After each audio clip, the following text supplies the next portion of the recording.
NIC Asia presents जनता जान्न चाहन्छ। Title sponsor bank पनि साथी पनि राम्रो पनि हाम्रो पनि। स्पोन्सर्ड बाइ LIC नेपाल, जीवन रहँदा पनि जीवन पश्चात पनि। गर्वैदेखि बलियो भूगर्भ सिमेन्ट। स्तरीय प्लम्बिङको भरपर्दो नाम मार्बल।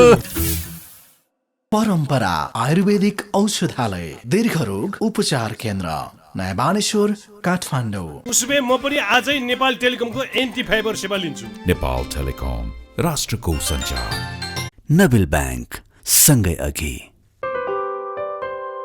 नागरिक लगानी कोष, नेपालको समृद्धिको सहयात्री। टीका resort sweets and spa, Pokhara. राष्ट्रको शान, किसान।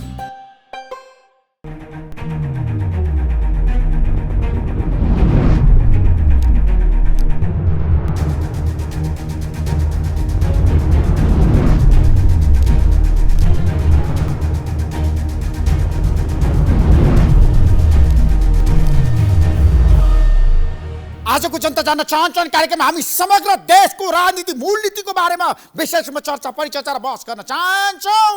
र यतिखेर सबैको ध्यान छ प्रचण्ड सरकारले किन जनताको चाहना अनुसार काम गर्न सकेन, सरकार किन कमजोर भयो। एमाले अध्यक्ष केपी शर्मा ओलीले आफूमाथि आक्रमण भइरहँदा पनि सरकारले मुखदर्शक बनेर हेरिरहेको, कुनै पनि कारबाही नगरेको कुरा बताउनु भएको छ र उहाँले पूर्व राजा ज्ञानेन्द्र शाहमाथि कटाक्ष गर्नुभएको छ। राष्ट्र संस्थावादीमाथि उहाँले आक्रमक रूपमा प्रस्तुत हुनुभएको छ। आजको कार्यक्रममा हामी यसबारेमा पनि चर्चा गर्न चाहन्छौँ। र आज हामी महावीर पुनको मागलाई सरकारले सम्बोधन गर्नै पर्छ। महावीर पुन 3 दिनदेखि धरनामा हुनुहुन्छ र उहाँको मागलाई सरकारले सम्बोधन गर्नको लागि यतिखेर वार्ता जारी छ। र महावीर पुनले हाम्रो देशको आविष्कारको लागि, अनुसन्धानको लागि 1% बजेट चाहिन्छ भनेर जुन किसिमको माग राखेर धरनामा बसिरहनु भएको छ, सबै नेपालीको उहाँलाई समर्थन छ, देशको समर्थन छ, युवा वैज्ञानिकको समर्थन छ। हाम्रा देशका वैज्ञानिकहरूले जे पनि गर्न सक्छन्, हाम्रा देशका वैज्ञानिकहरू सक्षम छन्। हाम्रो देशमा केही पनि बन्दैन, एउटा सियो पनि बन्दैन, एउटा हवाईजहाजको पाठ पूर्जा पनि बन्दैन। यस्तो अवस्थामा हामी छौँ। त्यसैले महावीर पुनले एउटा सङ्कल्प गर्नुभएको छ। हाम्रो देशमा धेरै किसिमको आविष्कार गर्न सकिन्छ, त्यो सम्भावना छ। त्यसैले बजेट चाहिन्छ, बजेट दिनै पर्छ सरकारले।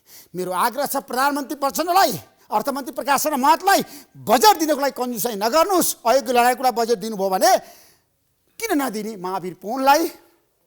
आजको कार्यक्रममा हामी यसबारे पनि चर्चा गर्न चाहन्छौँ र आज हामी प्रदेश सरकारको बारेमा छलफल गर्न चाहन्छौँ। प्रदेश सरकारको कुरा गरिरहँदाखेरि 7वटै प्रदेशका मुख्यमन्त्रीहरू किन एक्सन ओरिएन्टेडको रूपमा आउन सकेनन्, किन कमजोर भए, किन उनीहरूले साँच्चीकै काम गर्न सकेनन्, किन धमाधम विश्वासको मत लिँदैछन्। अर्थमन्त्रीको कुरा गर्दा, हाम्रो देशको मुख्यमन्त्रीको कुरा गर्दा, देशको अर्थतन्त्रको कुरा गर्दा हामी धेरै समस्यामा छौँ। त्यसैले मेरो 7वटै प्रदेशका मुख्यमन्त्रीलाई आग्रह छ, तपाईँले काम गर्नुहोस् जनचाहना अनुसार। अर्थतन्त्र सङ्कटमा छ, यो बेलामा हामीले सावधानी अपनाउनै पर्छ र अर्थतन्त्रलाई हामीले बचाउनै पर्छ, अर्थतन्त्र हामीले स्थिर बनाउनै पर्छ। अर्थतन्त्रको कुरा गर्दाखेरि अर्थविदहरूको सुझाव छ अब सरकार गम्भीर बन्नै पर्छ, नत्र भने देशमा ठुलो सङ्कट आउन सक्छ। बजारमा पैसाको अभाव छ, पैसा चाहिन्छ। त्यसैले पैसाको अभाव किन भइरहेको छ। आगामी बजेटले अहिलेको अर्थतन्त्रलाई, सङ्कटलाई सम्बोधन गर्न सकेन भने के हुन्छ देशमा। त्यसैले सबैको ध्यान त्यतातिर जाओस्, मेरो आग्रह छ। र स्थानीय तहको सरकारको कुरा गर्दा हामीले तिनै तहको सरकारको कुरा गर्दाखेरि दलहरू किन चुकिरहेका छन्, दलहरू किन जनताको चाहना अनुसार काम गर्दैनन्। र प्रधानमन्त्रीले भन्नुभएको छ म सुशासन दिन्छु, काम गर्छु, विकास गर्छु, तर त्यो कुरा नारामा मात्रै, भाषणमा मात्रै सीमित भएको छ। प्रधानमन्त्रीले अझै पनि मन्त्री परिषद विस्तार गर्न सक्नु भएको छैन, अझै पनि मन्त्री परिषदले पूर्णता पाएको छैन। उहाँ प्रधानमन्त्री बनेको 4 महिना नागिसक्यो, किन यस्तो अवस्था आयो देशमा। र हाम्रो देशमा काण्डै काण्डको कुरा आउँछ, भ्रष्टाचारको कुरा आउँछ। त्यसैले गर्दा भ्रष्टाचार अन्त्य नेपाली जनताको चाहना हो। सुशासन चाहिन्छ देशमा, विकास र समृद्धि हामी सबैको एउटा सङ्कल्प हो। त्यो पुरा गर्न सरकारमा इच्छा शक्ति चाहिन्छ। प्रधानमन्त्रीज्यूले अब एक्सन ओरिएन्टेडको रूपमा आफूलाई प्रस्तुत गर्नै पर्छ, होइन भने कुर्सीमा बसेर समस्याको समाधान गर्ने कि देशको विकास र आर्थिक क्रान्ति र सम्पन्न नेपाल बनाउनको लागि पहल गर्ने कि तपाईँ कुर्सीमा मात्रै बसेर जनताको समस्यालाई सम्बोधन नगर्ने हो भने के काम। मेरो आग्रह छ प्रधानमन्त्रीज्यू, गरेर देखाउनुहोस्। यो अवसर छ तपाईँलाई, किन तपाईँलाई समर्थन छ, तपाईँ बहुमत हुनुहुन्छ, राष्ट्रिय स्वतन्त्र पार्टीले तपाईँलाई दिएको समर्थन फिर्ता लिएला भोलि अथवा के गर्ला त्यो थाहा छैन, शर्तहरू आएका छन्। आजको कार्यक्रममा हामी यसबारे पनि चर्चा गर्न चाहन्छौँ। र प्रधानमन्त्री तपाईँ बहुमत हुनुहुन्छ, तर तपाईँलाई काम गर्नको लागि कसैले बाधा अड्चन अहिले र अवरोध सिर्जना गरेको छैन। त्यसैले तपाईँको ध्यान भनेको देशको समग्र विकासमा केन्द्रित हुनुपर्छ र जनताको डेलिभरीमा केन्द्रित हुनुपर्छ, सेवा प्रभावमा केन्द्रित हुनुपर्छ, भ्रष्टाचार अन्त्य र सुशासनमा तपाईँ लाग्नुपर्छ। जनताको यो मागलाई तपाईँले सम्बोधन गर्नैपर्छ। जनता अब धेरै समय चुप लागेर बस्दैनन्। जनताका धेरै मागहरू छन्। लघुवित्तहरूको समस्या छ, सहकारीको समस्या छ, ब्याङ्किङ क्षेत्रको समस्या छ, फाइनेन्सको समस्या छ। अर्थतन्त्र सङ्कटमा परिरहेको बेलामा सबै क्षेत्र तहस नहस हुन लागेको छ। सबै क्षेत्रलाई बचाउनु छ, सञ्जीवनी बुटिदिनु छ प्रधानमन्त्रीज्यू। त्यसैले आजको कार्यक्रममा म शीर्ष नेताहरूलाई आग्रह गर्न चाहन्छु, 3 दलका शीर्ष नेताहरू तपाईँहरू एक ठाउँमा बसेर वैचारिक रूपमा, आर्थिक रूपमा, सामाजिक रूपमा, राजनीतिक रूपमा समीक्षा गर्नुहोस्। कूटनीतिक रूपमा नेपाल कहाँ छ, कस्तो अवस्थामा छ। प्रधानमन्त्री प्रचण्ड, काङ्ग्रेस सभापति शेरबहादुर देउवा, एमाले अध्यक्ष केपी शर्मा ओली बस्नुहोस् पहिला, अनि अरू दलका शीर्ष नेताहरूलाई एकै ठाउँमा राखेर भन्नुहोस् अब देश बनाउने रोडम्याप चाहियो, देशमा विकास गर्नु पर्यो, देशमा अब भाषण गर्ने होइन, काम गर्नु पर्यो। र हामीले जनताको चाहना अनुसार मन्त्रीहरूले पनि अब काम गरेर देखाउनु पर्यो, मेरो आग्रह छ। सांसदलाई पनि आग्रह छ। त्यसैले आजको कार्यक्रममा हामी समग्र अहिलेको देशको रणनीति, मूलनीतिको चिरफार गर्दैछौँ, विकास समितिको कुरा गर्दैछौँ र दलहरूको गतिविधिको बारेमा आजको कार्यक्रममा हामी व्यापक रूपमा हामी समीक्षा गर्दैछौँ भने महावीर पुनको आन्दोलनलाई समर्थन गर्दै हामी प्रत्यक्ष प्रसारण गर्नेछौँ महावीर पुनको धरनास्थलबाट केही समयपछि।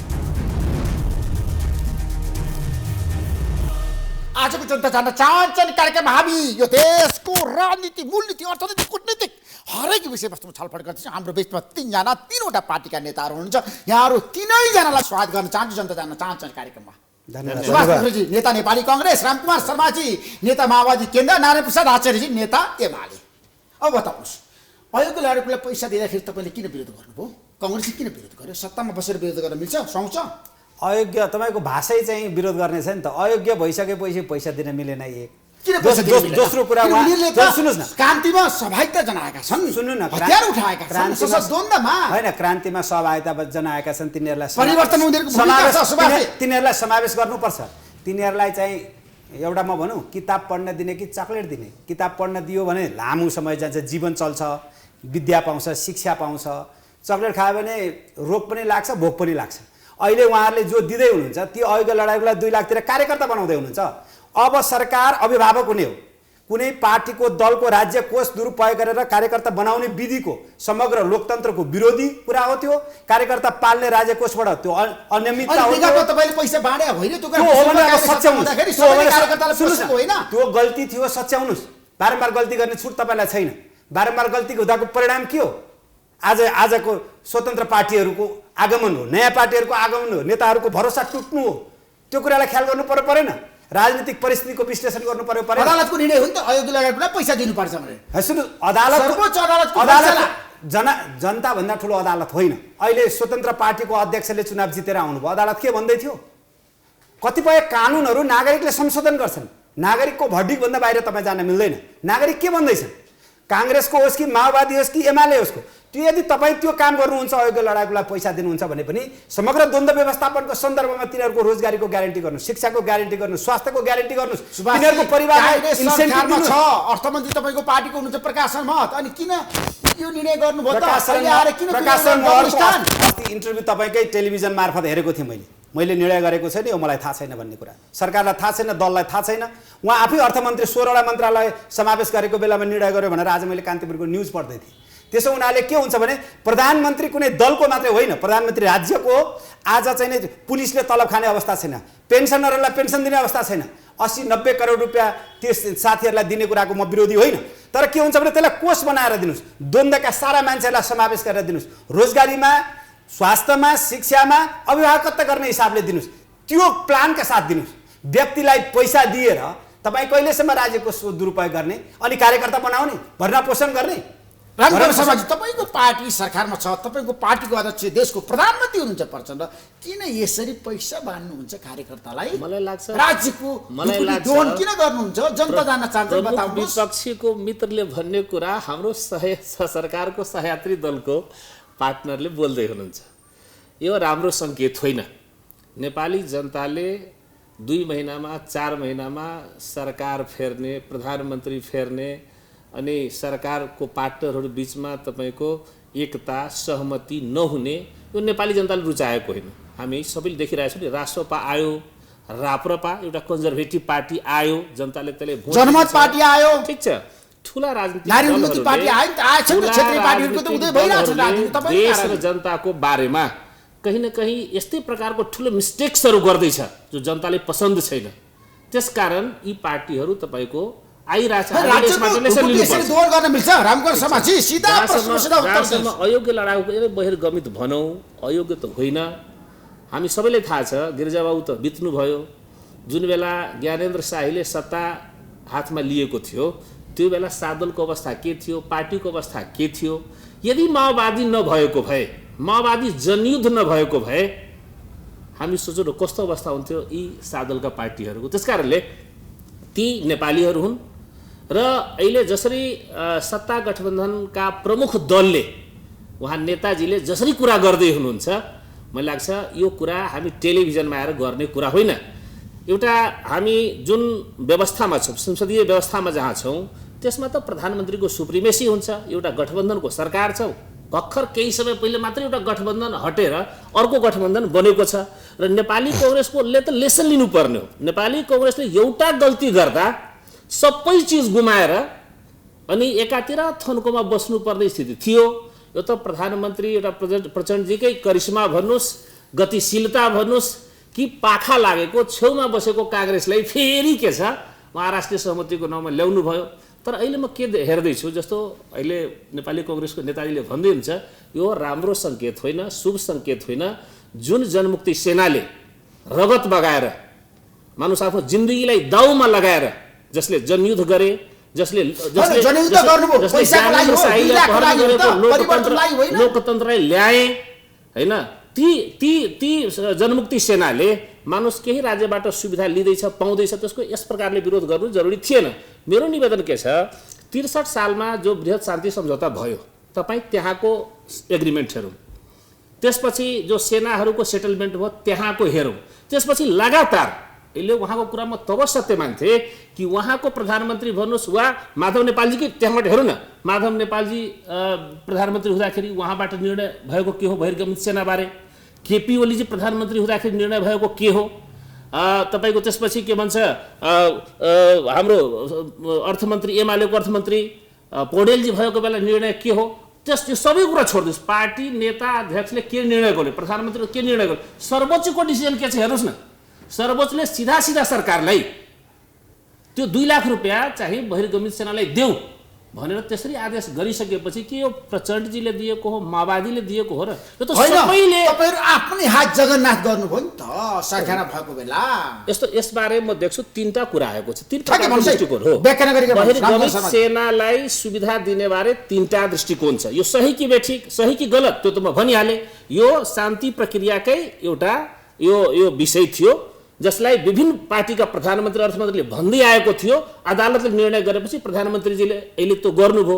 यो एउटा पक्ष यो भयो। दोस्रो पक्ष के छ, यहाँ 3टा कुरा आएको छ। एउटा दिनै हुन्न भन्ने एउटा एकदम डाइहार्ड कुरा आएको छ जो संविधानको सर्वोच्च अदालतको तपाईको डिसिजनको खिलाफ छ। जनमुक्ति सेना जसले लोकतन्त्रको लडाईमा, गणतन्त्रको लडाईमा एउटा यत्रो ठुलो योगदान दियो, उसलाई तपाईको भन्नुस् न अपमान गरे जस्तो पनि छ। आफ्नै पार्टीको प्रधानमन्त्री अर्थमन्त्री भएको बेला गरेको निर्णयको विपरीत पनि छ। यो गलत छ। तर मेरो निवेदन के छ, 3टा कुरा आयो। एउटा कुरा आयो कि दिनै हुन्न, एउटा कुरा आयो कि दिनु त पर्छ तर नगदै दिनु भन्दा त्यसको लागि म उहाँको स्टेटस पढेको थिएँ, एमालेको हाम्रो भट्टराईजीको, योगेश भट्टराईजीको। उहाँको भनाइ के थियो, यो 2 लाख रुपियाँ दिनु ठिकै हो तर यो नगदै दिनु भन्दा बरु कुनै एउटा प्रोजेक्ट बनाएर, कुनै उद्योग व्यवसाय गरेर, नभए 5 स्टार होटलै खोलेर होइन, मालको सिपलाई प्रयोग गर्नुपर्छ, क्षमता वृद्धि गर्नुपर्छ, नगद चाहिँ दिनुभन्दा उत्पादनको क्षेत्रमा जोडेर दिँदा जोड्नुपर्छ भने एउटा त्यस्तो छ। एउटा के छ कि दिनै पर्थ्यो। यो त शान्ति प्रक्रियाको अङ्ग हो, शान्ति प्रक्रियाको हुँदै आएको हो। सर्वोच्चले आदेश गरेको छ र विभिन्न मन्त्री प्रधानले भएको त टुङ्ग्याइदिनुपर्छ भने यो 3 प्रकारको दृष्टिकोण छ। यसै विषयलाई लिएर यसलाई धेरै तान्तुन पार्ने विवादित गर्ने काम चाहिँ यो देशको हितमा छैन, यो हाम्रो हितमा छैन भने नारायण प्रसाद आचार्यजी, एमाले किन विरोध गरिरहेको छ? सडकमा आएको छ राष्ट्रिय युवा सङ्घ नेपाल, किन, के कारणले? नेकपा एमाले खास गरिकन अहिलेको वर्तमान अवस्थामा यो अहिलेको चाहिँ निर्वाचन पश्चात यो मुलुकको चाहिँ आर्थिक अवस्था ज्यादै जर्जर छ, ज्यादै जर्जर छ र अहिलेको यो बेलामा त्यो चिजमा ध्यान दिने हो कि तपाईँको मुलुकको चाहिँ अब तपाईँको चाहिँ धेरै चाहिँ युवाहरू चाहिँ के अरे बेरोजगारीका कारणले गर्दा दिनदिनै चाहिँ एयरपोर्टबाट लाइन लाएर बाहिर जानुपर्ने अवस्था छ। यो चाहिँ त्यो कुनै पनि त्यहाँ के अरे त्यो आन्दोलनमा लाग्नु संलग्न हुनु भनेको तपाईँको कुनै पैसा पाइन्छ के अरे हामीले चाहिँ के प्राप्त गरिन्छ भनेर लागेको होइन कि यहाँको व्यवस्था परिवर्तन गरेर अवस्थामा परिवर्तन गरेर मुलुकलाई ठिक ढङ्गले अगाडि बढाउने, सबै नेपाली जनता र सुख र के अरे समृद्धिमा रमाउने भनेर चाहिँ आन्दोलनमा हुमिएको। कसैले पैसाको निमित्त कसै पनि लालाले छँदै छैन, एउटा कुरा बुझ्नुपर्ने कुरा। तर चाहिँ त्यो चिजलाई चाहिँ गौड बनाएर केही चक्लेट बाँडेर मान्छेहरूलाई चाहिँ दिने, त्यसपछि चाहिँ मैले यो गरेँ भने पपुलिस्ट हुने, हिजो चाहिँ बाँडेका कुराहरू तपाईँले सुन्नुहुन्छ कि हुन्न? हिजो चाहिँ तपाईँको चाहिँ हिजोका के अरे नेकपा माओवादीकै नेताहरूले तपाईँ सुन्नुहुन्छ नि, तपाईँको यो चाहिँ के अरे बहिर्गति चाहिँ सेनाहरूको चाहिँ पैसा अनियमित भयो भनेर चाहिँ पत्रकार सम्मेलन के नेकपा एमाले गरेको थियो के अन्य दलले गरेको थियो? स्वयं माओवादी पार्टीकै मान्छेहरूले गर्नुभएको थियो नि। यो हामीले त गरेका थिएनौँ, किन हामीले के छ नि यो चिज चाहिँ जसले प्राप्त गर्ने हो त्यसले प्राप्त गर्नुपर्छ, दिने हो भने पनि निश्चित समय हुनुपर्छ। सधैँभरि त्यही चिजलाई चाहिँ भज्याएको छ, गरेको छ, अन्योलतामा सिर्जना गरेको छ। मुलुकलाई चाहिँ एउटा आर्थिक चाहिँ हिसाबले चाहिँ यस्तो टाट पल्टेको बेलामा फेरि चाहिँ अँधेरो कोठामा बसेर सुनियोजी ढङ्गले गर्ने कुरा चाहिँ ठिक होइन। त्यसो भएको हुनाले लडाकुँडा दिँदाखेरि तपाईँलाई के आपत्ति? 2 लाख रुपियाँ दिने कुरै होइन। मुलुक चाहिँ एउटा सामर्थ्य भयो भने, सक्षम भयो भने, सबल भयो भने तपाईँको चाहिँ आम नेपालीले प्राप्त गर्छ। अहिले चाहिँ स्वास्थ्य बिमाबाट चाहिँ उपचार चाहिँ बिमितहरूले चाहिँ उपचार गर्न नपाएको अवस्था तपाईँले दिनदिन देख्नुहुन्छ। डायलोसिसका चाहिँ बिरामीहरूले चाहिँ उपचार गर्न नपाएर तपाईँको चाहिँ छटपटाएको छ। क्यान्सरका, मुटुका दीर्घरोगीहरूले चाहिँ तपाईँको अवस्था कस्तो जटिलता छ। चाहिँ तपाईँको पेन्सनवालाहरूले पेन्सन प्राप्त नगरेको कुरा छ। स्थानीय तहले समानीकरण अनुदानहरू चाहिँ प्रदेशले प्राप्त नगरेर चाहिँ आफ्नो चाहिँ अब के गर्ने होला, के अरे स्थानीय तह प्रदेशले चाहिँ मन्त्रालय ढोका लाएर हिँड्नुपर्ने अवस्था छ भनिसकेपछि अहिले सरकारको ध्यान त्यता जाने हो कि तपाईँको यो चाहिँ अहिलेको प्राथमिकता हो? यो प्राथमिकता हो। सरकार हुँदा केपी शर्मा ओली प्रधानमन्त्री हुँदा विष्णु पौडेल अर्थमन्त्री हुँदाखेरि गरेको निर्णय हो नि त। निर्णय हो नि त। त्यतिबेला त्यस्तो यो बिल्कुल हामीले एउटा कुरा के बुझ्नुहोस् भने मान्छेले चाहिँ मान्छेलाई भ्रमित गर्नको निमित्त विभिन्न खालका सुनियोजित ढङ्गले गरे हो भने त त्यति बेला कार्यान्वयन हुन्थ्यो नि। आर्थिक वर्ष सकिएपछि त्यहाँ फल्लाने गरेको भन्न पाइन्छ? त्यस्तो ओइगातीको चाहिँ भरमको खेती गर्न पाइन्छ? अँधेरो कोठामा बसेर जे पनि गर्ने, त्यसपछि चाहिँ तपाईँको चाहिँ यसले उसले गरेको भन्ने कुरा यो चाहिँ ठिक होइन।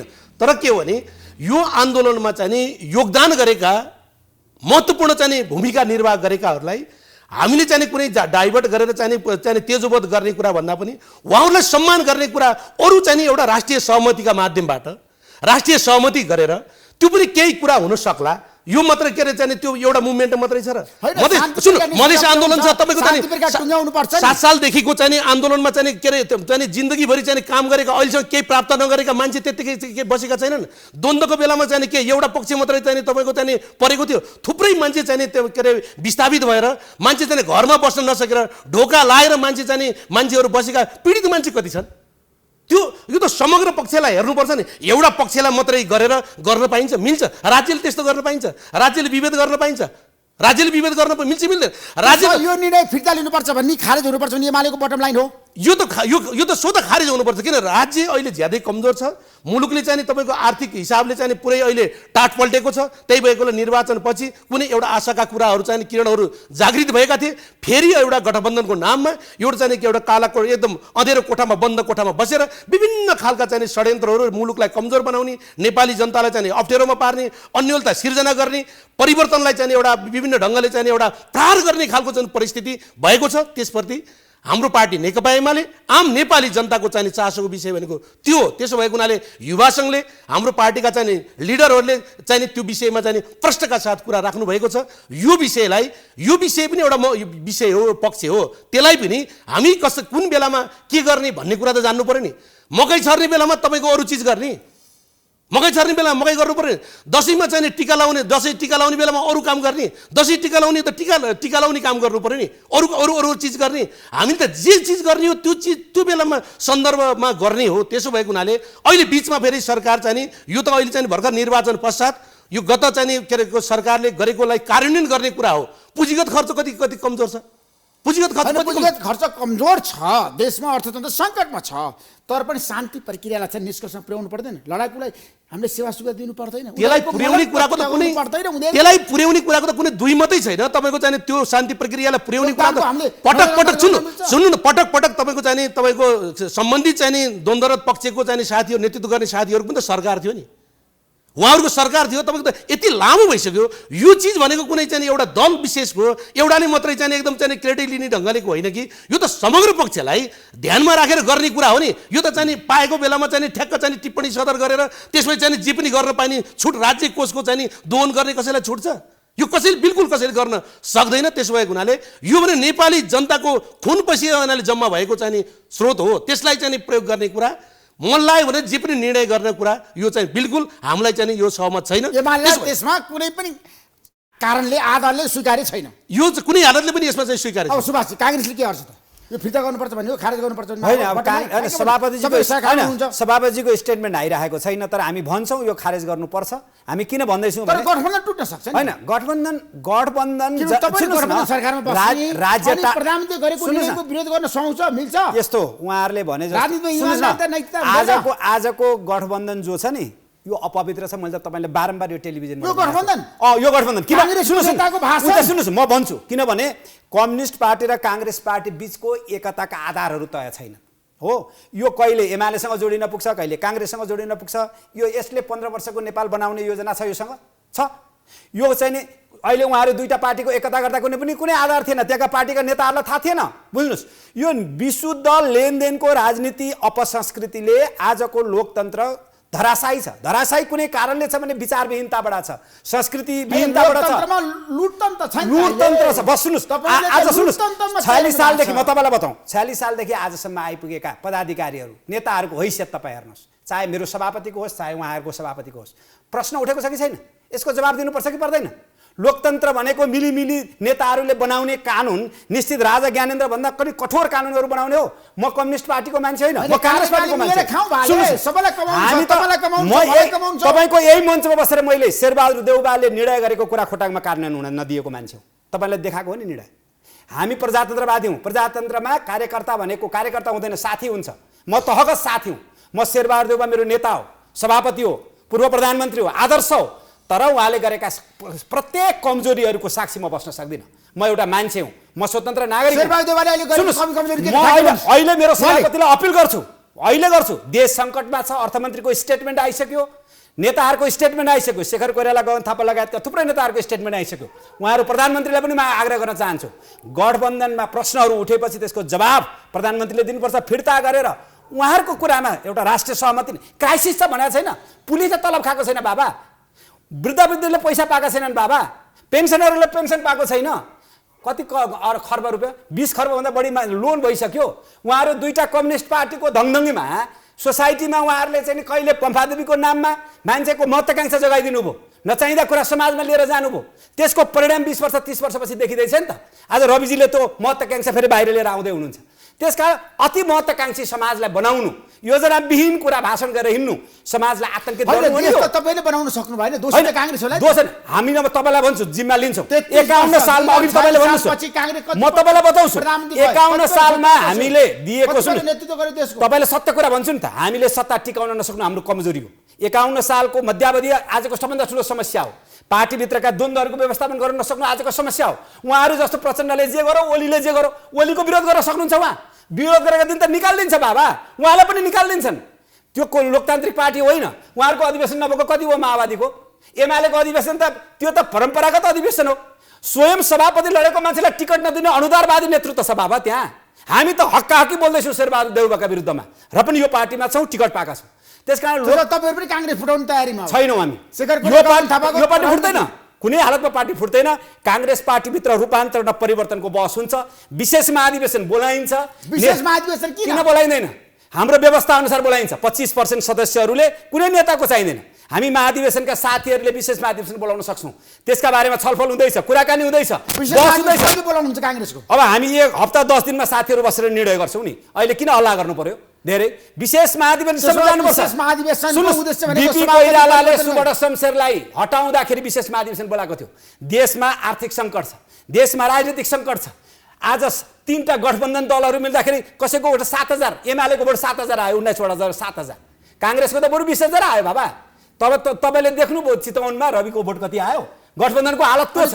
यसमा छलफल गर्नु पर्दैन। 11,000 सुन्नु न, छलफल गर्नु पर्दैन। काङ्ग्रेसको मौन बस्न सक्छु म। शेरबहादुर देउवाको अनुहार हेरेर, शेखर कोइरालाको अनुहार र पदाधिकारीको अनुहार हेरेर म काङ्ग्रेस पार्टीमा ठुलो हेर्ने मान्छे हुँ। मेरो आफ्नो जीवन छैन, मेरो 30-35 वर्षको जीवन छ, मेरो विरासत छ।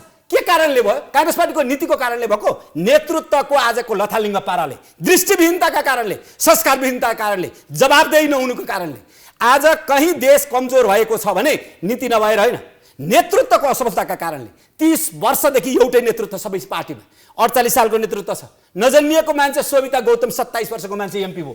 मेरै पार्टीमा 27 वर्षको एमपी भएर आयो। तर त्यही मान्छे, त्यही अनुहार, कुनै परिवर्तन छैन, सोच परिवर्तन। अहिले नेताहरूको कुरा सुन्नुहोस् त, अहिले नै सुधारवादी आन्दोलन छैन। पार्टी पुरानो हुँदैन। तपाईँ पुरानो पार्टी होइन, पार्टी कहिले पुरानो हुँदैन। सुन्नुहोस्, यो पार्टीमा पार्टी पुरानो हुँदैन है। तपाईँलाई भन्छु, पार्टी पुरानो हुँदैन, नेतृत्व पुरानो हो, पार्टी पुरानो होइन। काङ्ग्रेस पार्टीमा आज 14-15 वर्ष, 17-18 वर्षदेखिका साथी नेता छन्, विद्यार्थी नेता छन्। अहिले नेविसँगले कति जितेको छ? ती सबै विद्यार्थी भोलिका काङ्ग्रेसका नेता हुन्। पार्टी पुरानो हुँदैन, आजको नेतृत्व पुरानो हो, परम्परागत सोच हो, ढाँचा पुरानो हो। मिलिमिली खानुपर्ने। सुभाषजी, तपाईँले भन्नु विशेष महाधिवेशन बोलाएर शेरबहादुर देउवालाई हटाउने सभापति। विशेष महाधिवेशनमा नेतृत्व पनि बदलिन्छ, आवश्यक परे नीति पनि बदलिन्छ। विशेष महाधिवेशनमा के हुन्छ? नेतृत्व पनि बदलिन्छ, नीति पनि बदलिन्छ। अहिले नीति अधिवेशन भनेर टालटुल गर्न खोजिँदैछ। नीति अधिवेशनको पक्षमा हामी छैन। अब नीति अधिवेशन टालटुले अधिवेशनले हुँदैन। विशेष अधिवेशनले नेतृत्व र नीति दुईटै बदल्ने कोसिसको काम हामीभित्र हुन्छ। हामी तलबाट, ग्राउन्डका तल विषय नकर्चीको इतिहास, हामी विषय नकर्ची हौँ आज पार्टीमा। के भनेको? त्यो भनेको त्यो बेलाका बाहुन छेत्रीले पृथ्वीनारायण शाहलाई पैसा माग्दा पैसा दिएन। उनी पैसा माग्न कहाँ गए? विषय नकर्चीकामा। सरकार हजुरको यो सबै चिज हो, तर म त मसँग भएको चिज हजुरको लिएर जानुहोस्। तर गोर्खामा यति नागरिक छन्, ती नागरिकसँग एकदम उठाउनुहोस्, यति पैसा हुन्छ भनेर जसले बुद्धि दियो, त्यो बुद्धि बोकेर हामी भुइँ तहको भुइँ मान्छे, काङ्ग्रेसको तल्लो तह, जसले माओवादी द्वन्द्वमा झुकेन, जसले हिजो पञ्चायतसँग लड्यो, हिजो राणासँग लड्यो, त्यो पुस्ता आज यस्तो कमजोर पार्टी बनाएर खान पाइन्छ? त्यसमा ठ्याक्कै हामी समाजी।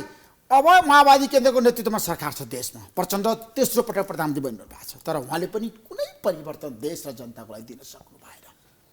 क्रान्ति गरेर हुँदैन, हतियार बोकेर हुँदैन। अब शान्ति र विकास चाहियो, भ्रष्टाचार चाहियो, सुशासन चाहियो। अहिले हामी जसरी छलफल गर्दैछौँ, हामी तीनटै ठुला पार्टीहरू भनेका छौँ, तीनटै ठुला पार्टीले आफ्ना तर्कहरू गर्दैछौँ, तर मूल रूपमा के छ कि जनता तिनै पार्टीबाट खुस नभएको स्थिति छ। उहाँले भन्नुभयो केहीले रासपा आयो वा अब ट्रेडिसनल भन्नुहोस्, कन्जर्भेटिभ भन्नुहोस्, हामीले उखेलेर फालेको त्यो राजावादी पार्टी भन्नुहोस्, अब तिनीहरू पनि आउँदैछ। यो भनेको ठुला पार्टीहरूबाट नेपाली जनताले जो अपेक्षा गरेका छन्, ती कहीँ न कहीँ अपेक्षा गरे अनुसार नभएकै कारण हो। अहिले जो देखिएको नयाँ हो।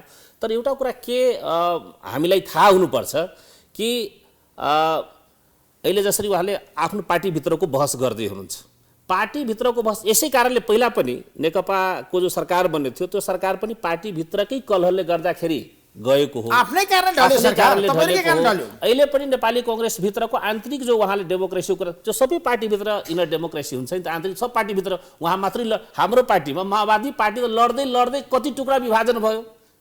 अब त बहसको कुरा गर्नु, छलफल गर्नु, लड्दै उहाँहरूको पार्टी पनि फुट्दै गएको।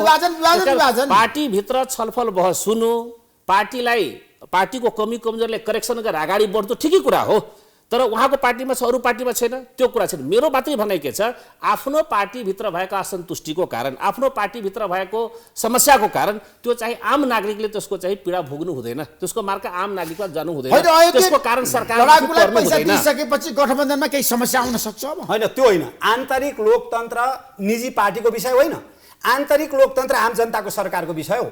उहाँहरूको बन्द सेसनभित्र के कुरा उठाउनु हो थाहा हुँदैन। लोकतन्त्र या आन्तरिक लोकतन्त्र, पार्टीभित्रको लोकतन्त्र पनि आम जनता, जुन पार्टीको निर्णयले आम जनतालाई, सरकारवालालाई असर पर्छ, मैले चलाउने सरकार या गर्ने गठबन्धनले आम जनताको जिन्दगीमा असर पऱ्यो कि परेन? अनि आन्तरिक लोकतन्त्र कसरी निजी कुरा भयो? उहाँले भनेको उहाँको सैद्धान्तिक रूपमा नै उहाँहरू कमजोर छ। उहाँहरू कम्युनिस्ट पार्टीको सोच के हुन्छ भने त्यो मिलिटरी अर्गनाइजेसन हो। हामीले हाम्रो पार्टीको कुरालाई सार्वजनिक तहमा जब बहस गर्दैनौँ, यो खुला समाज उहाँले गरेको कुरा यसभन्दा पहिले गठबन्धन हुँदा शेखरजीले गर्नुभएको थियो, गगनजीले यस्तै गर्नुभएको थियो, गठबन्धन हुनु हुँदैन, हामी एक्लै जित्छौँ, एक्लै जानुपर्छ। स्थिति के भयो? 5 दलको गठबन्धन बनाउँदा पनि गठबन्धनकै बहुमत आउन सकेन। अहिले उपनिर्वाचन हामी हेरौँ नि, अहिले उपनिर्वाचनमा 2 लाख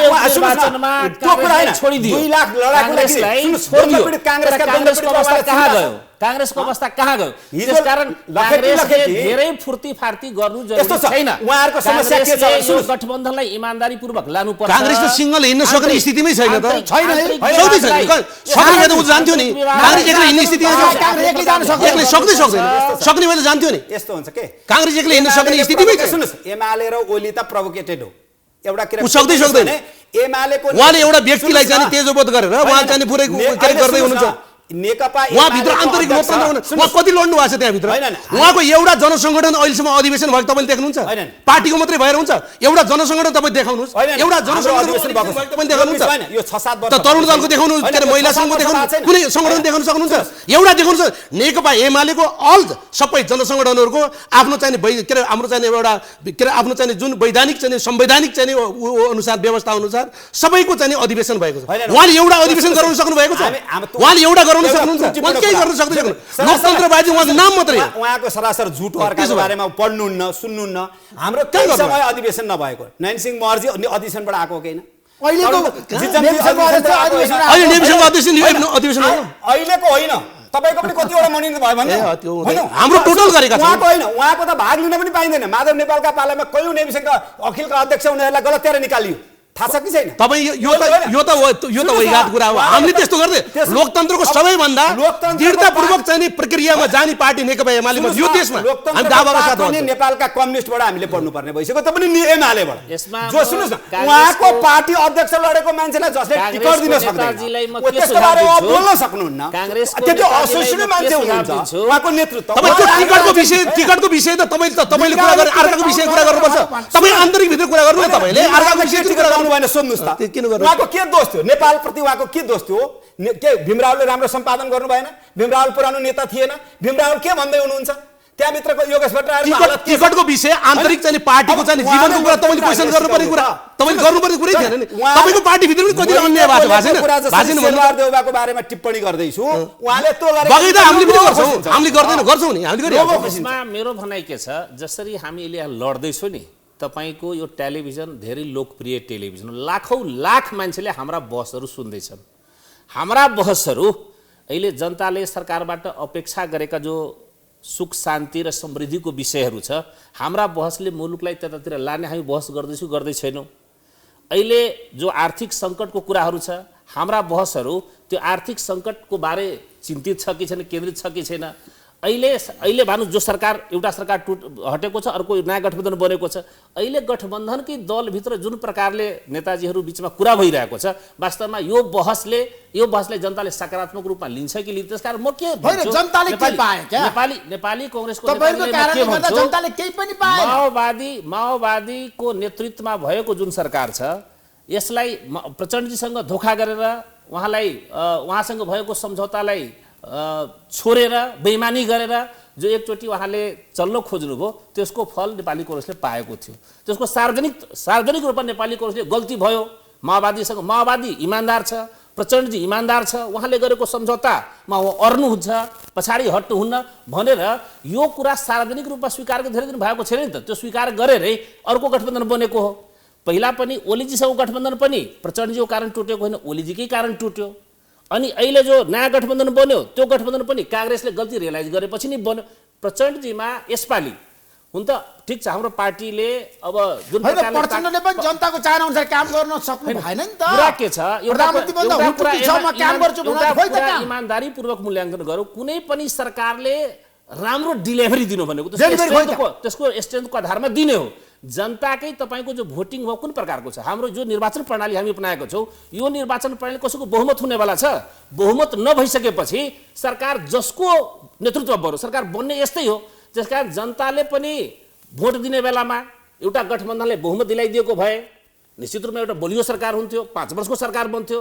त्यसकारण दोषी मात्रै पार्टी होइन, जनता पनि दोषी छन् र मूल रूपमा निर्वाचन प्रणाली हाम्रो दोष छन्। त्यसकारणले अहिले सहमतिको कुनै विकल्प छैन। अहिले जतिसुकै विवाद गरौँ सहमतिको सहमति चाहिन्छ तर सरकारले काम गरेन होइन नारायणजी तपाईँलाई के लाग्छ? खास गरिकन के छ नि उहाँले चाहिँ नि जस्तै अब सुभाषजीको भनाइमा तपाईँको विमति छ। जस्तै एउटा कुरा के छ भने तपाईँको चाहिँ नि जे हो सत्य कुरा बोल्नुपर्छ, जनताको बिचमा सत्य कुरा बोल्नुपर्छ। यो सबै चाहिँ नि यो जजमेन्ट गर्ने भनेको यो चाहिँ नि विश्लेषण गर्ने भनेको चाहिँ नि जनताहरूले स्वतन्त्र नागरिकहरूले गर्ने कुरा हो। हामीले आफ्नो मात्रै डम्फु बजाएर हुँदैन। वास्तवमा चाहिँ नि तपाईँको चाहिँ नि यो चाहिँ नि के अरे हाम्रो चाहिँ नेकपा हुँदा त्यसपछि अहिलेको चाहिँ गठबन्धन टुट्नुमा यो प्रचण्डजीको चाहिँ एकदम यो टिड्किमबाजी उहाँको चाहिँ एउटा क्षणिक चाहिँ स्वार्थमा लाग्ने हुनाले तपाईँको समस्या आएको। नेकपा हुँदा पनि के भन्छ दुईटा पार्टीको त निश्चित के अरे समयसम्मको चाहिँ एउटा समझदारी गरेर गरिएको थियो नि। बिचमै अल्पमत बहुमत भन्ने कुरा त हुँदैन नि, दुईटा अध्यक्षको परिकल्पना गरिएको थियो। त्यसो भएको हुनाले त्यति बेला उहाँको चाहिँ एउटा अस्थिरतामा चाहिँ श्रेष्ठता हासिल गरेर अगाडि बढ्ने खालको जुन उहाँमा चाहिँ एउटा भनेको थियो त्यसो भएको हुनाले जटिलता समस्या आएको। त्यसपछि त नि के अरे यो निर्वाचन पश्चात त उहाँकोमा चाहिँ नि करेक्सन भयो होला, चेत आयो होला, अब ठिक ढङ्गले जान्छ भन्ने खालको चाहिँ जुन खालको एउटा गएको थियो अर्थतन्त्रमा पनि ठिक खालको सकारात्मक सन्देश आएको थियो नि। तर पनि उहाँमा त्यो खालको चाहिँ इमान्दारिता देखिएन। त्यसो भएको हुनाले चाहिँ मुलुकमा केही जटिलता आएको छ। तर हामी चाहिँ सबै राजनीतिक दलहरू परिवर्तनलाई संस्थागत गर्ने अवस्था के अरे व्यवस्था परिवर्तन हुने अवस्था जस्ताको तस्तै हुने अवस्था त होइन र। 7 सालमा सँगै परिवर्तनमा सहभागी भएकोलाई 8 सालमा के अरे प्रतिबन्ध लगाएको कुरा इतिहास छैन र। 46 सालको परिवर्तनमा सँगै भएको दललाई तपाईँको 48 देखि 50 सालमा चाहिँ कर्मचारी शिक्षक लगायतको चाहिँ क्षेत्रमा भएको चाहिँ ज्याजतीपूर्ण चाहिँ हस्तक्षेप चाहिँ अन्याय चाहिँ भएको होइन र। यो त सबैले बुझेका छन् नि। लोकतन्त्रवादी पार्टीहरूले हामी चाहिँ शासन ठिक ढङ्गले चाहिँ एउटा शासन पद्धति व्यवस्थालाई ठिकसँग पो चलाउने हो र अनावश्यक ढङ्गले चाहिँ अरू निकायहरूलाई हस्तक्षेप गर्ने र चाहिँ मान्छेलाई चाहिँ एउटा आस्थाको आधारमा चाहिँ मान्छेलाई चाहिँ त्यस्तो शिक्षक कर्मचारीहरूलाई गर्नु मिल्थ्यो र यो चाहिँ यो विगतका कुराहरूलाई विगतको स्मरण मात्रै गरेको। तर विगतलाई स्मरण गरेको मात्रै। अब आउने दिनमा विगतलाई गरेका कमी कमजोरीलाई कमी नगर्ने गरी अब आउने दिनमा हामी ठिक ढङ्गले सबै ठुला राजनीतिक दलहरू एक आपसमा समन्वय र सहकार्य गरेर हाम्रो चाहिँ जुन खालको चाहिँ व्यवस्था परिवर्तन भएर अवस्था जस्ताको तस्तै छ। जनताहरूको चाहिँ अपेक्षा चाहिँ निकै ठुलो छ। जस्तै तपाईँ मैले भने दीर्घ रोगीहरू चाहिँ तपाईँको समस्या परेका जनताहरूलाई चाहिँ सम्बोधन गरी काम गर्नु पर्यो नि। सक्ने दलले काम गर्न सकेन। मेरो प्रश्न कहाँनिर भन्दाखेरि हाम्रो देशमा एउटा प्रधान न्यायाधीश तपाईँले नियुक्त गर्न सक्नुहुन्न। तपाईँहरूको हकीकत हेर्नुहोस् त। त्यो मात्रै नभन्नुहोस् न, कर्मचारीहरू नेपालबाट लोकसेवाबाट पास भएका कर्मचारीहरूमा सुन्नुहोस् पहिले त्यो विगत यो त सरकारमा बस्ने मान्छेहरूले नि त्यो ध्यान दिनु पर्यो नि। त्यो कुरा त कर्मचारी गर्नु पर्यो नि, त्यो गर्नु परेन। तपाईँको चाहिँ के छ विभिन्न ढङ्गले तपाईँ न्यायाधीश नियुक्ति गर्ने बेलामा 12 स्टेसन विभिन्न चाहिँ के अरे वरिष्ठ वकिलहरूलाई चाहिँ प्रभावित गर्ने गरी राज्यका निकायहरूलाई चाहिँ क्या डोमिनेसन गर्ने गरी गरिएको छैन। हिजो त्यहीँ भएन महाअभियोगको नाममा चाहिँ तपाईँको प्रधान न्यायाधीश जस्तो मान्छे टुलु हेरेर चाहिँ बाटोबाट फर्कने परिस्थिति कसले बनायो? यो त अरूले बनाएको त होइन। बनाएको कसले बनाएको? न्यायालयप्रति विश्वास छ जनताको, न्यायालयप्रति विश्वास छ जनताको, विश्वासै छैन। सबै विश्वास गुम्ने कुरा कसले गर्यो? त्यो त एकचोटि छातीमा हात राखेर सबैले समीक्षा गर्नु पर्यो नि। यो 4-5 महिनाको जो सरकार छ र कमरेड प्रचण्ड या सम्माननीय प्रधानमन्त्रीजी हाम्रो अध्यक्षले जसरी काम गर्नुभएको छ मलाई लाग्छ उहाँले एउटा शपथ खानु भएको छ। संसदमा पनि बोलेको र उहाँले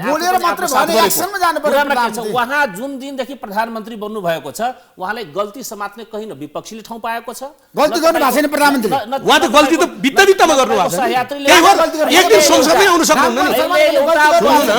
संसदमा आउनुहुन्छ हामीले प्रत्यक्षचोटि त्यहाँ चाहिँ सार्वभौम सम्पन्न सत्ता सम्पन्न चाहिँ संसदमा आउन सक्नुहुन्छ। उहाँ आउँदै कुरा राख्नै सक्नुहुन्न नि। सक्ने बेला आर फेस गर्नुहुन्छ नि। उहाँले केही गर्न सक्दै सक्नुहुन्न।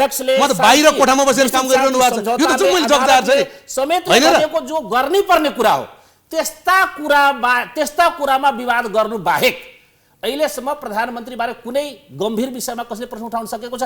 अहिले प्रधानमन्त्री वास्तव हुनुहुन्छ, उहाँ माओवादीको सुरुको प्रधानमन्त्री हुँदाखेरि गर्न नसकेको कामहरू अहिले गर्नुभएको छ। तपाईँ जनयुद्ध दिवसको प्रश्न लिनुहोस्, उहाँले अहिले गर्नुभयो नि।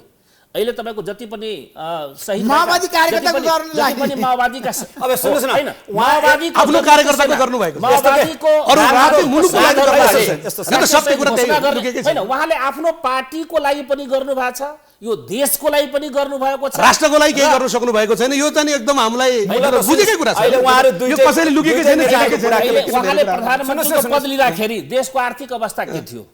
अहिले विदेशी डलर बढ्यो कि बढेन? रेमिटेन्स बढ्यो कि बढेन? अहिले तपाईको के भन्छ, यो जो 15 लाख भन्दा बढी जो विदेशमा तपाईको जो श्रमिकहरू छ उनीहरूको सार्वजनिक तपाईको सामाजिक भत्ता, सामाजिक जो सुविधा दिने कुरा छ त्यो भयो कि भएन? अहिले त एकातिर तपाईको श्रीलङ्का बन्ने देश एकदम तपाईको आर्थिक रूपमा एकदम तल जाने, यो चारैतर्फै यो कुरा भएको छैन। तर वास्तवमा देश त भने जस्तो त नेगेटिभतिर गएको छैन, देश त पोजिटिभली बढेको छ नि। प्रधानमन्त्रीले गर्ने काम यी दिन दैनिक काम त फर्स्ट चोटी होला कि पढाइ सुरु हुनुभन्दा पूर्व 77 जिल्लामा तपाईको हातमा किताब पुगेको छ। प्रधानमन्त्रीका दिन दैनिकका काम त उहाँले एक पटक पनि यस्तो भएको प्रधानमन्त्री प्रशासनिक पद मात्रै होइन क्या, उहाँले अघि नै आफूले उठाएका केही विषयहरूमा कन्क्लुड गर्नुहोस्। राजनीतिक दल भनेको केवल प्रशासनिक काम मात्रै गर्ने होइन, त्यो पनि प्रधानमन्त्रीले गरिरहनु भएको छ।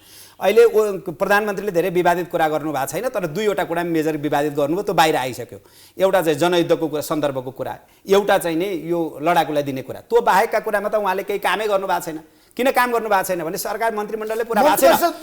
पहिलो कुरा के भन्छु भने दुईटै नेताजीहरूलाई सुन्नुहोस् न मेरो कुरा, दुईटै कुरा नेताजीहरूलाई के हुनु पर्यो भने अहिलेसम्म हामीले गर्नुपर्ने नीतिगत बहसहरू के हुन् भने 46 सालदेखि यतापट्टि आएका जो चाहिँ सरकारी ओदामा बसेका छन्, भन्सारमा करमा कर्मचारीहरू, राजनीतिक पुलिसहरू, तिनको बारेमा एउटा आयोग बनाउनुहोस्। संवैधानिक आयोग भित्रबाट बनाउने हो कि बाहिरबाट नागरिक आयोग बनाउनु? त्यो त नेकपा एमाले पटक पटक उठाएको कुरा त्यही हो। त्यो बनाउनुहोस्, किनभने उहाँहरू तयार हुनु पर्यो, जीवनशैली देख्नु पर्यो नि। अहिले ठुल्ठुलो कुरा गरेन भने नेकपा एमालेका मान्छे कहाँका छन् बडागड गर्नु परेन। ए बाबा, सबका जीवनशैली सबले देखेको छ, नागरिकले देखेको छ नि, त्यसमा छलफल गरौँ, एउटा बहस बनाऊ। एक दोस्रो, कर्मचारी जो युनियन कर्मचारी सङ्गठन बनाएको छ यसलाई विघटन गर्नुहोस्, एउटा युनियन बनाउनुहोस्, दलका युनियनहरू हटाउनु। लोकसभा पास गरेर आएको मान्छेलाई काङ्ग्रेस कम्युनिस्टको ट्याग भिराएर आफ्नो कार्यकर्ता बनाएर राज्य यो कर्मचारीहरूको शिक्षकदेखिको सबै बनाउनु भएको छ। शिक्षकको पनि बनाउनु, शिक्षक सङ्गठन नेपाल राष्ट्रिय शिक्षक सङ्गठन थियो थिएन, सुन्नुहोस् उहाँहरूले सङ्घ बनाएको नेपाली काङ्ग्रेसले हो हैन, उहाँहरूले बनाएको हैन। त्यो बनाउनुहोस्। हिजो के भयो सुन्नुहोस् न, आज के गर्नु हैन, त्यो बनाउनु के पर्यो? तपाईले बनाउनुहोस्, बनाउनु त पर्दैन नि। दोस्रो कुरा के छ भने गल्ती गरेको कुरा त स्वीकार गर्नु। अदालतमा आफ्ना सदस्य लिएका, पार्टीका सदस्य लिएका कुनै पनि वकिल साहबहरूलाई अदालतमा लिएर नजानुस्। तपाईले लिएका हो नि त पहिला। सुरुवात त उहाँहरूले हो नि गरेको, अरूले कसैले गरेको जस्तो सुन्नु, अहिले म एमाले भयो भने सबभन्दा पवित्र हुन्छ। एमालेको व्याख्या कस्तो हुन्छ भने एमालेमा पसेपछि मुलुक पवित्र। एमाले त्यस्तो कहिले गर्दै गर्दैन। एमाले भनेको उहाँले ग्रासरुट आन्दोलन सुन्नुस्, एमाले यो भएको भए नेपालमा जनयुद्ध गर्नु पर्थ्यो हैन। सुन्नुहोस्, अब जनयुद्धको औचित्यता उहाँले देखाइसक्नुभयो। सुन्नुहोस्, जनयुद्ध कोबाट सञ्चालित रहेछ, कहाँबाट रहेछ भन्ने बुझिसक्यो नि। सुन्नुहोस् न, तपाईको भिडियो हेर्नुहोस् न, बाबुराम भट्टराईलाई प्रचण्डले लगाएको आरोप सुन्नुहोस्। समस्या समाधान नगर्ने कारणले देशमा जनयुद्ध भएको हो। माओवादी जनयुद्ध त प्रायोजित थियो। प्रचण्डले बाबुरामलाई भनेको छ, बाबुरामले प्रचण्डलाई भनेको भिडियो हेर्नुहोस् न तपाईँ आफै। यो दुई मान्छेको सल्लाहमा यत्रो महायुद्ध उहाँले जुन महायुद्ध भन्दै हुनुहुन्छ त्यो पेनिट्रेसन छ नि। राजले त यो लोकतन्त्रलाई सिद्ध्याउने ज्ञानेन्द्रसँग मिलेर यो त जनयुद्ध हो त। तपाईँ के थियो भने नेकपा एमालेको 9 महिने सरकारमा जुन चाहिँ आफ्नो गाउँ आफै बनाऊ चाहिँ के अरे धेरै पपुलर कार्यक्रम भएपछि योजनाबद्ध गरियो भन्ने पनि त छ नि। त्यतातिर बसमा नजाउँ, त्यतातिर नजाउँ बस। उहाँ सरकार भएन भने काङ्ग्रेस सिद्धिहाल्यो भन्नुहुन्छ के? परिभाषा के भने काङ्ग्रेस पार्टी त्यो पार्टी हो जो संसदमा प्रतिपक्ष चाहिन्छ। काङ्ग्रेस पार्टी त्यो पार्टी हो जो विचारका आधारमा पोलराइजेसन होस् भन्ने चाहन्छ, ध्रुवीकरण होस् भन्ने चाहन्छ। काङ्ग्रेस पार्टी त्यो पार्टी हो जहाँ कार्यक्रम र दृष्टिकोणको आधारमा गठबन्धन हुनुपर्छ भन्छ। काङ्ग्रेस पार्टी सत्तामा नभए सिद्धिहाल्ने भन्ने होइन। हामी त प्रतिपक्षी सहितको डेमोक्रेसी सरकारमा एकछिन नपता त छटपट भएर जाने उहाँहरू एकछिन टिक्न सक्नु भएन। उहाँले बहुदलीय जनवाद भनेको कहिले ल्याएको? उहाँले 40 सालको जनआन्दोलनमा तपाईले आफ्नो डकुमेन्ट पढ्नु भएको छ। किन त्यसो हुनाले के हुन्छ भने काङ्ग्रेसको अहिलेको प्रक्रियामा विश्वासमा काङ्ग्रेसको पोखरेलजीको भनाइ तपाईले भन्ने कुरा एउटा कुरा होला, तर तपाईको व्यवहारमा देखिनु पर्यो। त्यो व्यवहार त केही छँदै छैन। बस होइन, व्यवहार त तपाईको छँदै छैन नि। लोकतान्त्रिक पार्टीले त त्यो गर्नु पर्यो नि, गरेकै छैन। काङ्ग्रेस भन्दा विद्रोही लाइनमा कुरा गर्नुहुन्छ। काले भन्नुहुन्छ कि काङ्ग्रेस वैचारिक सैद्धान्तिक विद्रोही लाइन हुनुहुन्छ। शेखर कोइरालाको होइन, होइन। काङ्ग्रेस पार्टीको नेतृत्व आज काङ्ग्रेसलाई छोडेर हिँडेको माओवादीसँग उहाँ कतिको टिक्नुहुन्छ भन्ने कुरा हो हैन भूमि जोत्ताको हुन्छ भनेको चुनाउनु पर्यो। त्यसकारण उहाँको लाइन भनेको नेपाली कांग्रेसले उहाँको संस्थापनले अख्तियार गरेको लाइन भन्दा फरक लाइन हो। पार्टीको लाइन भन्दा फरक बहस उहाँलाई के लाग्दैछ भने कांग्रेस पार्टीले संस्थागत निर्णय गर्ने माओवादीसँग गठबन्धन बनाउने यो कुरा सही हो कि राजनीतिमा विचारमा नीति सिद्धान्तमा दुई धारको पार्टीहरू हो। तर नेपाली कांग्रेस निर्णय के गरेको माओवादीसँग आउने निर्णय गरेको गठबन्धनमा सँगै जाने निर्णय गरेको अहिले सरकारमा सँगै आउने निर्णय गरेको भन्दाखेरि उहाँको बहसले कांग्रेसको नीतिलाई त समातिरहेको छैन नि त। त्यो त सही कुरा उहाँले हाम्रो पार्टीभित्र दुई धार छ। उहाँले अहिले संस्थापनले गरेको जुन नीति छ त्यो हाम्रो दुईटा कुरा छ। एउटा प्री इलेक्सन पूर्व गठबन्धन गर्ने इलेक्सन जितेर आएर संसदमा गर्ने। हामी संसदभित्र गर्नुपर्छ। सहमत छु पोखरेल सर। सुन्नुस् न कि नेपालको राजनीतिमा तपाईको गोलमाल भएको छ अनि जनतालाई मत कसलाई दिने कसलाई विश्वास गर्ने कसको विश्वासमा तपाईको अगाडि जाने यो कुरामा नयाँ शक्ति आयो राष्ट्रिय स्वतन्त्र पार्टी आयो। मसँग सोध्नुहुन्छ म उहाँको कुरासँग के सहमत हुन्छु कि राजनीतिमा विचारको आधारमा नीति कार्यक्रमको आधारमा चाहिँ त्यो मात्र हैन गठबन्धन बन्ने संस्कृति हुने संस्कृति प्रवृत्तिको आधारमा राम्रो। तर यहाँ के देखियो विचार राजनीति नीति सिद्धान्त भन्दा पनि जसरी पनि सरकारमा जाने यो जो स्थिति भयो त्यसले गर्दाखेरि आम जनता आम नागरिकलाई पनि समस्या परेको छ। पार्टीहरु हामी चाहन्छौँ नेपाली कांग्रेस खास गरिकन तपाईको चाहिँ यो चाहिँ के रे यो 72 को संविधान जारी भइसकेपछि संहिता लागू भइसकेपछि 74 को स्थानीय तहको निर्वाचन पनि उहाँहरूले चाहिँ नि के रे गठबन्धन गर्नु भएको थियो। गठबन्धन भनेको त विचार मिल्ने दृष्टिकोण मिल्ने हाम्रो चाहिँ हरेक चीज मिल्ने सित होला नि गठबन्धन गर्ने त्यो कुरा त भएन। तर चाहिँ त्यति बेला हामी 74 मा पनि उहाँहरूले गर्नुभयो। त्यसो भएको हुनाले हामी चाहिँ त्यो कुराप्रति हामी चाहिँ नेपाली कांग्रेस जुन उहाँले कुरा राख्नु भएको छ आफ्नो चाहिँ पार्टीभित्रको चाहिँ भएको असन्तुष्टि कुरा चाहिँ यहाँ राख्नु भएको छ खुसी लागेको छ। उहाँ कतिको टिक्न सक्नुहुन्छ भन्ने प्रति चाहिँ उहाँले जसरी राख्नु भएको छ त्यो कुरा त तपाईको चाहिँ आफ्नो चाहिँ के रे पार्टीको केन्द्रीय कमिटीमा केन्द्रीय समितिमा आफ्नो औपचारिक फोरममा राख्ने कुरा हामीले गर्छौं भनेर उहाँले भन्नुभएको छ। एउटा खुसी लागेको छ। तर चाहिँ यो चाहिँ उहाँले उठाउनु भएको कुरा उहाँले राख्नु छ हामीले देख्न पाइयोस् व्यवहारमा देख्न पाइयोस्। त्यसो भएको हुनाले 64 मा भएको गठबन्धन स्थानीय तहमा गर्ने कि नगर्ने भनेर अधिकार विनियोजन गरिएको थियो। यसपालिको गठबन्धन चाहिँ अधिकार विनियोजन गरेर यहाँबाट तोकियो। यहाँबाट तोक्दाखेरि के भयो भने हामी भित्र बहस भएन। गठबन्धन चाहिँ कतिखेर हुन्छ इन्डियामा हुन्छ नि त वाजपेयी 5 वर्ष भएन गठबन्धन थियो नि त त्यहाँ पनि 5 वर्ष एउटा मान्छे यो किन हैन मनमोहन सिंहले 10 वर्ष गठबन्धन गर्नुभएको छ भाग लगाएको रहेछ नि त। अँध्यारो कोठामा बसेर एमाले केपी ओली र प्रचण्डको बीचमा भाग लागेको कुराको झगडा भयो कि भएन। त्यसैले नेतृत्व गर्ने हाम्रो नेतृत्वको झगडा हुँदै होइन तर तपाईहरुलाई के भने एकछिन पनि तपाईहरु टिक्न सक्नु भएन। तपाईहरु त प्रतिपक्षमा तपाई बस्न सक्नुहुन्थ्यो सक्नु भएन। बीचमा झगडा भयो हाम्रो के झगडाको के पनि झगडा भयो। झगडा भए पार्टी फुट्यो त किन पुरानो नेकपाको बेलाको विषय तपाईको पार्टी फुटेन तपाईको नेपाली कांग्रेस फुटेन नेपाली कांग्रेस पनि फुट्यो जोड्यो हो त फेरि तपाईको पार्टी एउटै हो। हामी त पार्टी भित्रको चाहिँ हामीले हाम्रो चाहिँ नेकपा एमाले नेकपाको निरन्तरता होइन। तपाई यो कुरा त लेखेर एमाले भन्ने नेकपा एमाले नेकपाको निरन्तरता अहिले देख्नु भएन सबै त्यहाँ सबै विचार बोल्ने मान्छेहरु त्यहाँ हुन्। एमाले भन्ने पार्टी अर्काको कुरा सुन्न चाहदैन असहिष्णु छ सुन्न नचाहने तपाईहरु हो। सुन्न चाहेको भए 7 सालमा तपाईले सुन्न चाहनुभयो 48 सालमा तपाईले सुन्न चाहनुभयो विपरीत विचार सुन्नु न 7 सालमा तपाई सुन्नु न 7 सालमा तपाई कति सुन्नुभयो तपाईको चाहिँ तपाईको 15 सालमा कति सुन्नुभयो तपाईको त इतिहास बोल्दैन तपाईको आफै इतिहास बोल्छ नि किन तपाईले कुरा गरेर हुन्छ र किन 18 सिट भएर पनि प्रचण्ड प्रधानमन्त्री हुनुभयो। दुईटा ठूला पार्टीका नेताहरूको बहस सुन्दा माओवादी पार्टीको प्रधानमन्त्री पाउनु यो ठीक रहेछ भन्ने निष्कर्षमा म छु र मैले जनताले पनि त्यस्तै लागिरहेको किनकि प्रचण्डजी या हाम्रो पार्टीको अध्यक्ष बरु सम्माननीय प्रधानमन्त्रीजी देशमा अहिले जो हामी जनादेश जनताले हामीले दियो त्यो कसैको पक्षमा बहुमत छैन सबैले मिलेर जाऊ भनेको छ। प्रचण्डले केही गर्नुभयो प्रचण्डजीले राष्ट्रिय सहमतिको सरकारको कुरा गर्नुभयो प्रचण्डले सबैले मिलाएर लाने कुरा गर्नुभयो किनकि शान्ति प्रक्रिया कुरा बाँकी छ। देशमा तपाईको आर्थिक अवस्था कमजोर छ देशलाई एउटा भ्रष्टाचारै चारैतर्फ तपाईको कुशासनले घेरिएको छ भ्रष्टाचार चरम सीमामा छ। यी जो जन्जालहरू छ यसबाट पार लगाउन न त कुनै पार्टीको जनमत सेकल बहुमत छ कि त्यसले लिड गरेर जान्छ। त्यस्तो अवस्थामा प्रचण्डजीलाई सबैले मान्नुको एउटै कारण छ कि प्रचण्डजी बडा क्लियरली अहिलेको अवस्थाबाट देशलाई पार लगाउने हो भने राष्ट्रिय सहमतिको विकल्प छैन राष्ट्रिय सरकारको विकल्प छैन। त्यसकारण उहाँले एमाले पनि लान खोज्नुभयो कांग्रेस पनि लान खोज्नुभयो तर एमाले कांग्रेस गरेको छ उहाँले एकलौटी प्रकारले जान खोज्नुहुन्छ या प्रचण्डजीको सहयोग लिएर जान खोज, यसमा प्रचण्डजीको गल्ती के छ? रामगढजी, अब एमाले र माओवादी केन्द्रको बिचमा एकता हुन सक्छ फेरि पनि? हैन, यस्तो छ, सरकार परिवर्तन हुन सक्छ? यस्तो छ, मलाई के लाग्छ कि एमाले र माओवादीको बिचमा एकता नहुने, दुईटीको बिचमा अब सहकारै नहुने, म त्यो देख्दिनँ।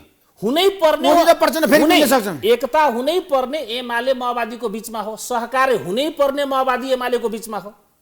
तर यो भएन, सिद्धान्तको रूपमा विचारको रूपमा राजनीतिको मिल्नै पर्ने दुईटाको बिचमा हो।